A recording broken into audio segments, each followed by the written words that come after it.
Hi, Jobert! Kumusta? Yes, how are you, my kapatid ni Eugene? I'm good. Alam mo, Job, ang daming nagtatanong sa akin ng mga kakilala ko kahit dito sa Pilipinas, sa Amerika.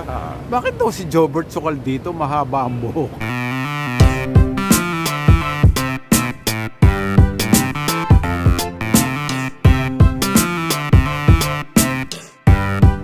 I used to, di ba? Ngayon medyo hindi na masyado eh. Hindi na ako masyadong conscious. Okay.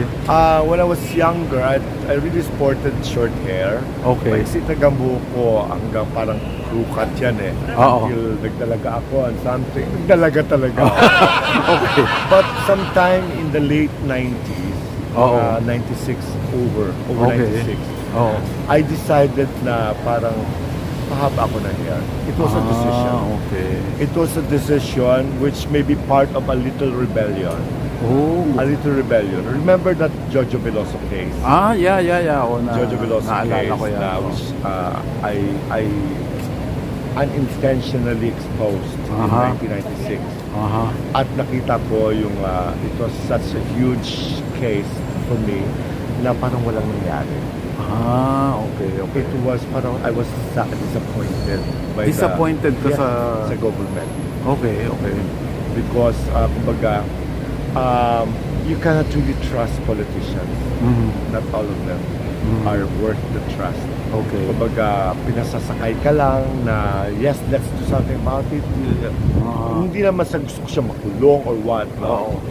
But para bang kung sino pa yung nalapitan ko that time, sila pa pala ang kakampi ni Jojo. Okay.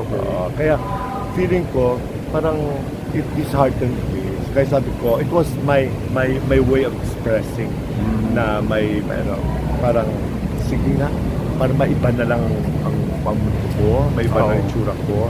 Doon nag-manifest sa hair. Okay. So simula noon, hindi ka na nag-gupit? Hindi ako napag-gupit, mga dulo-dulo lang. Pero ngayon, after nung nag-pandemic, nagkaroon ako ng alopecia. Kumbaga, hindi na ako conscious.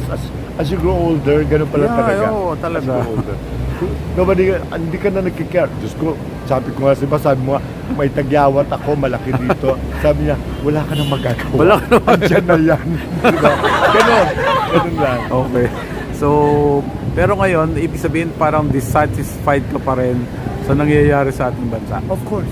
Very. All talk, no walk. Ano yan? Walang solusyon? Walang solusyon. Like the example lang, the Senate hearing on the Alice Guo na yan. Parang ginagago ka na, harap-harapan na, bagal nyo. Walang nangyayari. Walang nangyayari. The PIDEA leaks. Anong purpose noon? Kaya nga, puro parang grandstanding lahat. Grandstanding lang, puro lang. Doon na binuo sa mga oras nila na wala ka nakikitang end results. Correct. Kaya, kumbaga, nanonood lang tayo from the outside. Pero kita-kita, you're talking about the obvious eh. Kumbaga, the pogos, gano'n. Kumbaga, do something about it. Let's do something about it. I don't know. Nadi-disappoint ako. I just love watching them at tawa lang ako ng tawa. Naging comedy. So sa atin parang entertainment na lang. Entertainment na lang. Ang mga hearing na yan, tingin ko para ako nanood sa music box. Ng mga komedyan.